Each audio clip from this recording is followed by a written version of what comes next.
All right. Hi, cuties. I am Lanickia, and this is another podcast edition, episode 5. Let's talk soaps with Lanickia. And it's just a chit chat. Let's talk. Um, I didn't really have, because on the previous podcast episodes, I've been trying to find a topic and then stick to that topic about, like the last one was. I think one was a kiss, and it just talked about how one kiss from different soaps changed everything. Um, and the last one was like don't mess with my man, and just talked about all the different love triangles going on. But in this one, there's a lot of soap news that's been going on, so this is just me talking. But it is a Saturday, and I do love the weekends. Y'all know that. So here is a song that I like to listen to whenever I'm feeling down or blue, or if ever I'm feeling down and I need a pick me up.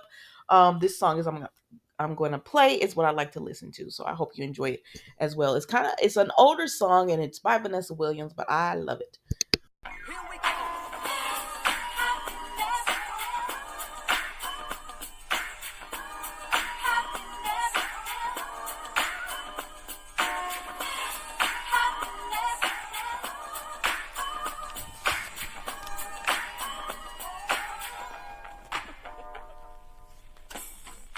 I don't believe what I'm hearing.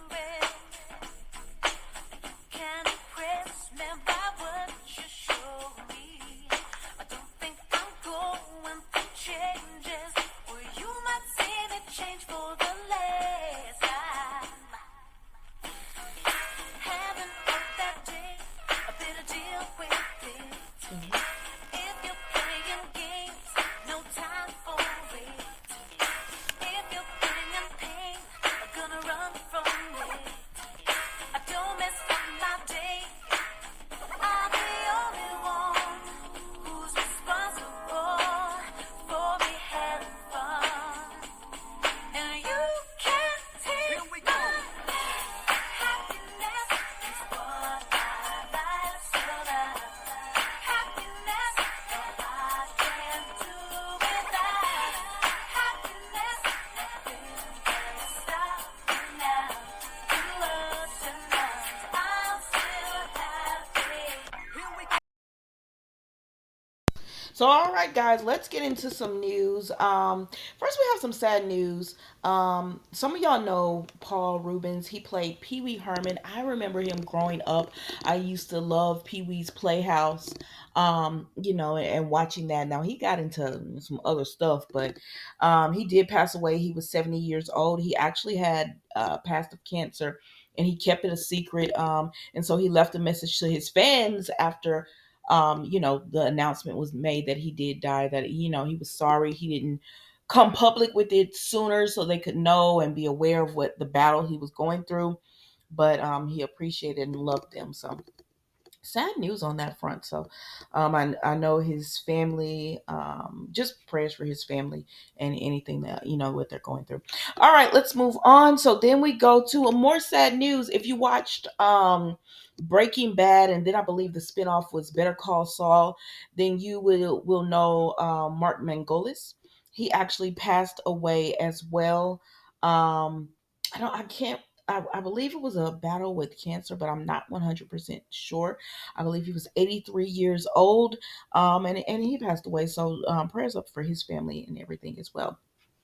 I know it's sad news, but we also have congratulations in order for, if you watch The Young and the Restless, then you will know Mariah, who is played by Cameron Grimes. She and her fiance, and they announced their pregnancy on Instagram. Well, she announced it on Instagram, and she said, "Baby Foster arriving December 2023." So, congratulations to her on that. Now, y'all know she just did that storyline where she and Tessa had their baby. Um, I mean, I guess she's a they could have actually had it where she got pregnant if since she's pregnant now, but those are always tricky because you never know what could end up happening physically to the person. So those storylines are always tricky. But anyways, just congratulations to her on her bundle of joy that will be arriving in December. and everything. All right, y'all. Now you all know Tabiana Ali from I hope I'm pronouncing her name right, but she plays Trina on General Hospital. She actually dropped a children's book called My Super B, and it's I believe it's everywhere, but I bought mine on Amazon because my girl loves to read. Like we read at night, and then she just loves to, read the books anyway. So I bought my copy of this. It arrives next week, so I'm super excited about that. But this is her second children's book, and I didn't know that when I bought this copy. So I'm gonna actually go back and buy the first book that she wrote. But this is the second one she has written. So if you have someone that could benefit from one of her books, and it sounds interesting to you, then be sure to reach out and support her. All right, guys. I feel like we have to talk about this Days of Our Lives. There's been a lot going on with Days behind the scenes. They were on a break from production, and then they halted production even from that because there is a lot going on with one of their co-executive producers, um, Albert. Now he's been an executive producer for a while. He directs the show, he writes for the show, and but behind the scenes, they have apparently they have a really toxic environment. There's a lot of sexual harassment claims, misconduct claims, just a really toxic work environment.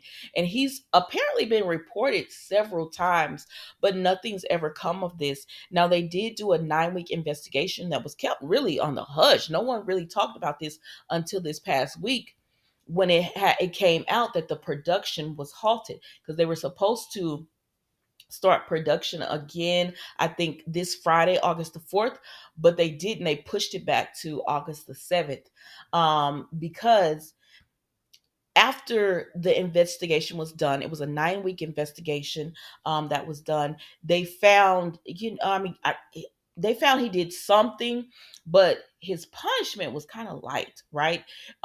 They gave him a slap on the wrist because all he had to do was really go take a class. He just had to take a class and everything, and they were like, no, like he has created a hostile work environment. Excuse me, a hostile work environment, and because of that, like he needs more than that. Like y'all got to do something. Like this is not right. So the days 25 are days. Is the 25? There's 25 people that have started a petition to get him removed because they're saying that he like the things that they say he did. They said he was yelling, he was inappropriate with the actresses, like really getting touchy feely with them. The love scenes that they had to do were very uncomfortable. He said inappropriate things to, like, because I guess it's a lot of men that work on the set. He said inappropriate things to the women in a room full of men, and it wasn't right. And I even read where one article said an actress, she's a little bit older now, but she had a love scene and they didn't bring the right bedding to cover her, like she wanted to be covered. And so while they were waiting on it, he was like, um you know be sexy and everything and youthful, like you used to be back in the day or whatever. And it was her last day on the show anyways, and I guess she went off with a love scene and she was just like, oh, I'm done, I'm so done. And so I don't know.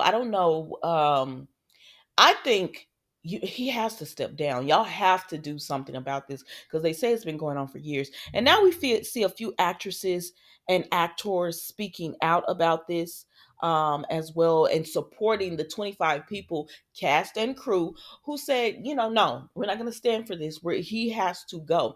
We're not going to sit by and allow you to give him a slap on the wrist. Just take a little class and then come back, because apparently this is like he's been doing this, and he didn't learn. He hasn't learned from any of it. So Lisa Renna was one of the people who spoke out.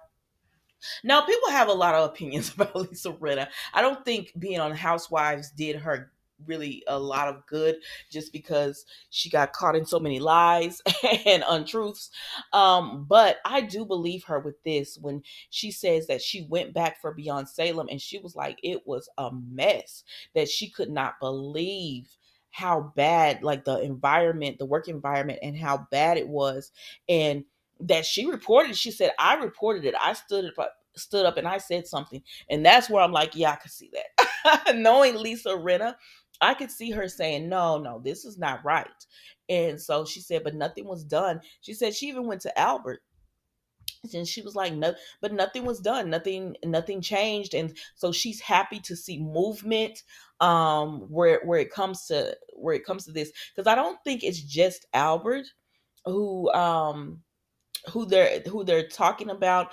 It's, everybody being so, they just didn't stand up for the actors and the cast and crew, period. Like, they're looking at the production company, Corday, like, why are you not doing anything? Why do you keep him on? And then you see there's a former actress who also um spoke about her experience as well, and her name is Farah. I'm sorry, my notes disappeared.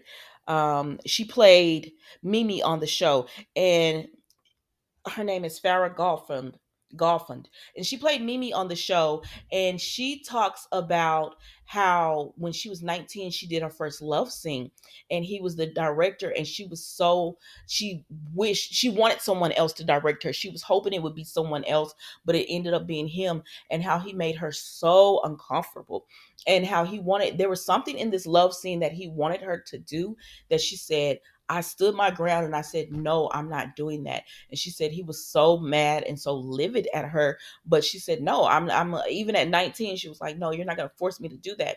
And she said when she was on days, she just thought that's how work environments were. They were uncomfortable. It was, and then I guess she goes to One Life to Live because she did. And she says when she went to other sets, she realized, oh, that's not like days is, that's not how it goes. That's not what it's supposed to be like. You're actually supposed to not supposed to be treated that way. Because I guess if you're young and you grow up in it, that's just like, you hear people say, well, we were poor but we didn't know it. Because if you're not around other things, that you wouldn't know you were poor. So that's what she was saying. Essentially that's what she was saying, that she was in this work environment at days and it wasn't until she went to other sets that she realized that's not how it's supposed to be. You're actually supposed to be treated with respect, and the environment is not supposed to be this toxic and this hostile, and there's not supposed to be all this stuff going on in the background. But I don't know. And then of course, oh sorry, I didn't put her in, but we also have I'm sorry, I forgot her picture. But we also have the lead actress on the show who felt like she had to speak up, and it's Ariana Zucker. Y'all know her as Nicole.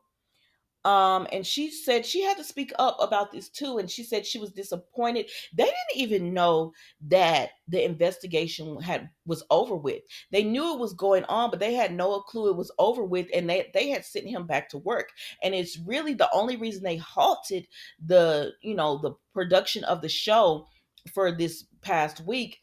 um the only reason they halted the production of the show was because they said, oh no, I guess I must believe she's one of the people, but she said, oh no, you guys can't do this. You can't just steamroll over us and just make it like, oh well, we reprimanded him, go ahead and go back to work. So they're like, no, you can't do that.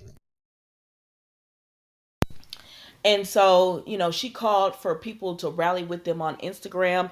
And we also saw Martha. is one of the people that was like, "Oh my god!" Like she was like, "What the world? I can't believe this. I can't believe this. Like he just gets off on this. What do you guys think?" So they're really going for their fans to help them stand up to this guy. Now, I'm not gonna lie, I'm concerned about days. I'm concerned about days. I want them to have their a better work environment, and I'm like, well, just fire the man, make him step down, or fire him, so that you can guys can get back into production, because we know they film months in advance, because we already know they filmed all the way up to December already. So we know they fill a lot of shows in advance. But I'm concerned about days. They were renewed for 2 seasons on on Peacock. They just got renewed for 2 additional seasons. So they're going to season 60. However, my concern is, with all of this going on in the background, y'all know we've seen shows that were supposed to be renewed, or and we were looking forward to them, and it was just such a mess in the back, in behind the scenes, that they're just like, no, we don't want to deal with this. Because as much as people say, oh my gosh, bring back days back to NBC, bring it back to NBC, we miss days didn't have the ratings to stay on air. And so it is a blessing that they even got to be on Peacock. Because they could have just it could have just been over for days, which a lot of soaps at the time, the As the World Turns, The Passions, One Life to Live, All My Children, they didn't have these streaming services to go to try to save their soap. Days was lucky enough that when the ratings got too low, they were able to be saved by Peacock. Because I feel like a lot of people don't realize that, when they're always like, oh my gosh, bring it back to NBC. I hope it fails on Peacock so it can come back to NBC. And it's like, no, you realize if it fails on Peacock, it's not going like, unless another streaming service picks it up, it's not going anywhere. Like it'll go dark if it fails on Peacock. So I don't know. And it's a catch-22, because some fans are like, well, until they get this straight, should we boycott? Should we stop, watching it on, cancel our subscriptions to Peacock and all this? And it's like, on one hand, you would think that would help, but on another hand, I don't. They're saying that that really wouldn't help the actors, and everything, because they want to. Because if you do that, Peacock might be like, well, they cancel their subscription. All this stuff is going on behind the scenes. Y'all are not worth this. So I don't know. I hope that they work this all out. And to me, it's an easy fix. Just remove him. I don't know why exactly they're not removing him. I don't get it. I don't know why they're not removing him, because clearly he is one of the main issues that these actors have, because there's been plenty of them starting to come out. Peter, who plays Bo, he came out in support, and we've been hearing a lot about stuff going on behind the scenes with Days, but this is the first time like it's just been in our faces. And I'm just concerned about Days, because it's like, if they don't get this straightened out, then the soap could go dark. Whether they've been renewed or not, it might not be worth it to keep pouring money into it at all. So I don't know. Y'all just tell me what you think in the comments about this whole thing going on, with Days of Our Lives behind the scenes. Plus, there's the writer's strike, um, and there's an actor strike, but it doesn't really affect the soap stars. But they are going out and supporting their fellow actors by picketing with them, even though they have to work, and everything. But I don't know. We shall see what goes on. And then General Hospital. So a lot of people, we've been thinking, oh, these must be the new the writers, but actually it's these are the last few episodes of the team that has been writing for General Hospital. The new writers actually started writing. They hired them in July, and they started writing. They start writing this month, and so we'll see those first scenes in September. And I said, I knew it. Like I knew General Hospital. You would think with COVID and how they had to go dark, like some of these soaps had to go dark, that they would have they would film further in advance, like Days does. They film about 3 to 6 months in advance, and sometimes depending on what scenes there are. You would think General Hospital would do that too, but the fact that they're going to be coming in August writing, and we're going to see them in September, that lets us know they don't film that far. They don't film that far in advance, because if they're running out of scenes, um, that means that when the core writers were writing, they weren't that far ahead, because they just, um, I think, when did the writer strike start? In May? It's just August, so they didn't film that far ahead. But anyways, so we should be seeing those new writers come in, and I'm looking forward to seeing what they do with the different characters and everything. And I read where some of the writers were saying, they're going to be watching along, and they hope that the new writers kind of stay true to the characters. And I said, well, why y'all didn't stay true to Ava? No shade, no shade. But y'all made Ava completely different from what we have been seeing her as, on the show. And the what y'all been putting Portia through, not Portia, Sasha through. I mean, I would want to see a new writer come in to see how that goes, but I don't know. Now, I would definitely love new writers to come in on The Bold and the Beautiful, but I don't think I think they kept their same writers. They just keep writing. They just go against the strike and keep writing and everything, which is a shame, because honestly, I'm not reviewing The Bold and the Beautiful next week. If I do, I'll probably do an end of week review or something of that nature, because even though, because with Bold and the Beautiful, it's a 18-minute show. Like, if you take out the commercials, it's 18 minutes, and in those 18 minutes, every day you see the same dialogue over every day for like a week. It'll be the same characters, and I'm like, with 18 minutes, y'all should have cliffhangers every Friday.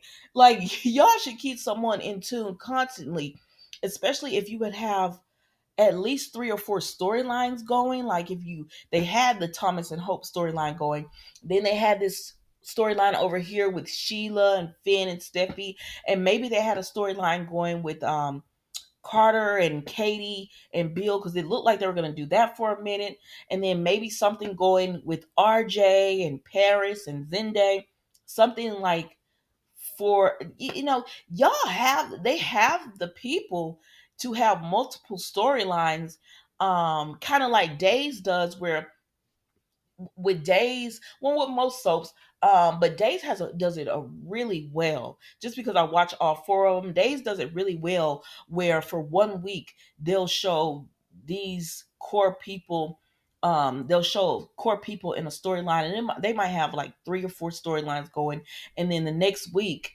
they'll show them half of the first part of the week, and then the second part of the week we see another 3 or 4 storylines that they have going. So it's like constant rotation. So that's why Days, to me, they don't even worry about sweeps. I'm sure they do, but it doesn't feel like it, because they're constantly creating a storyline, ending one, creating a storyline, ending one.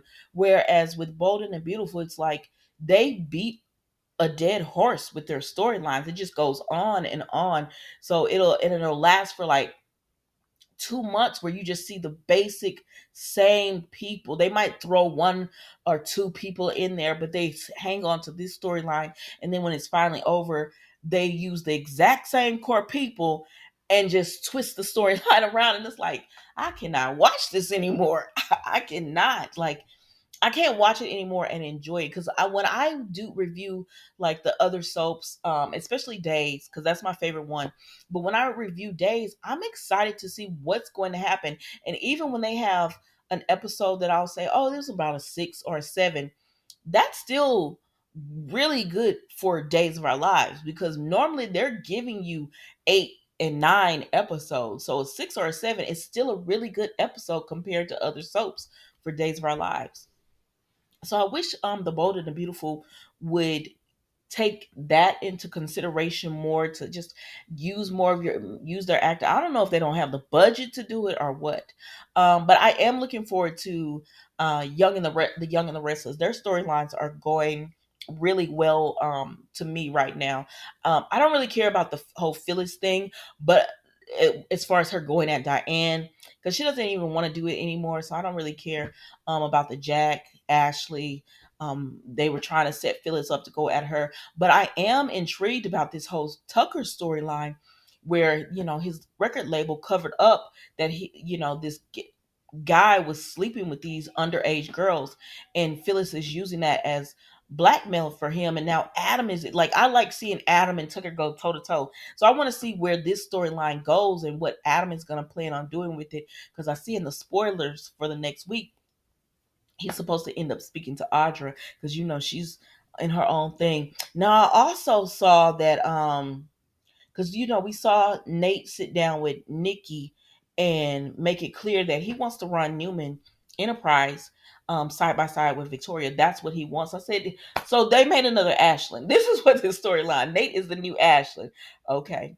And but I also see where they're saying Victoria's going to question her involved. Like, did she move this too fast with Nate? But y'all know, I feel like in the end she's getting exactly what she wanted, which she did want Nate.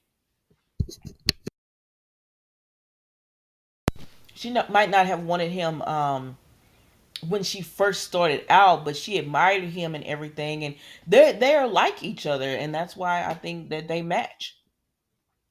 um I don't, and that's pretty much, like, I like the Summer coming, like letting Kyle go, and going on her own, and maybe having romance, because there's, I look like it's gonna be a love triangle between Summer, Chance, and Sharon. So I want to see how that goes. I'm pretty much done with the whole Sally and Adam and Nick. Like, oh my gosh, that's been over a year. Like, y'all are like, it honestly, let's let it go. And you could tell they have similar writers, because it's like, okay, let's move on, let's move this storyline along. But overall, I had to take a break for Young and the Restless for a while too, and so now when I watch it, I'm rejuvenated watching it, and I can review it because the story, I had to take a break when they kind of had gotten like Bold and the Beautiful, where their storylines were not moving. Now they're moving them, and it's interesting to watch. It's not my favorite soap, but I still enjoy, like, when I'm like, oh, what's happening on Young and the Restless? I don't dread it. Like, when I watch Bold and the Beautiful, it started to get like, oh my gosh, we're seeing the same exact people, same exact dialogue. But with these other soaps, I don't really dread it. I enjoy watching them, and of course, General Hospital, I enjoy watching that. I'm liking the storyline, even though I really wanted to see a summer romance between Trina and Spencer. I do want to see how much of Esme is still Esme. I want to see how far she's willing to go. I like the storyline with I like Ava, so I like the storyline with her and Mason to a certain extent. Like, I still don't trust him, but I like that she finally involved Sonny in the storyline, so we get to finally see what's happening with that. I know people don't like Nina, but I like that her and Willow are trying to form some kind of relationship. I think it's nice to see that. You know what? I'm actually liking new Christina. I know I know a lot of people are like, "Oh, she's just buzzing around," but the actress, I think the actress is coming into her own with Christina. She's starting to make her own. Now, the question is still out on new Molly. The question is still out on that. I don't know. I know her brother defended her, but I said, "Sir, she got to act better. She has to act better." The Curtis storyline, I'm not really into it. And then Laura and Kevin being on their adventure, I don't care. But I am liking the Cyrus thing, because Cyrus knows Austin. So I want to see where that goes, because he definitely was throwing some kind of hit in Austin. But then that's about General Hospital. I want to see where it goes, but I would like you to tell me what's happening, because it's all like up in the air, and it feels like they don't know what's happening. Well, I guess they don't. If they haven't wrote the script out in advance, I guess they don't know what's happening. But I don't know. That's all I have for you guys today. It was just a quick podcast on today's episode because I didn't have anything like a solidified topic to discuss, but there was a lot of stuff going on in the soap world, so I was like, oh, we'll just talk about that. But thank you guys so much for watching. It is Saturday. I hope whether you're watching in the morning, afternoon, or evening, I hope you're having or have had a wonderful day. I'm gonna close it out with this song. It's one of my favorite songs. I love to get ready when I'm going to church. I love to get ready to it. If I'm having like to get my morning started, if I'm having like a low energy morning, I'll put this on just to give me a pick me up. So I hope you guys enjoy it. But thank you guys so much for watching. Please be kind and hit that like button for me. Share wherever you share. And I will see you on Wednesday for an all new episode of the podcast. Again, thank you guys for watching. Enjoy your weekend. Be blessed.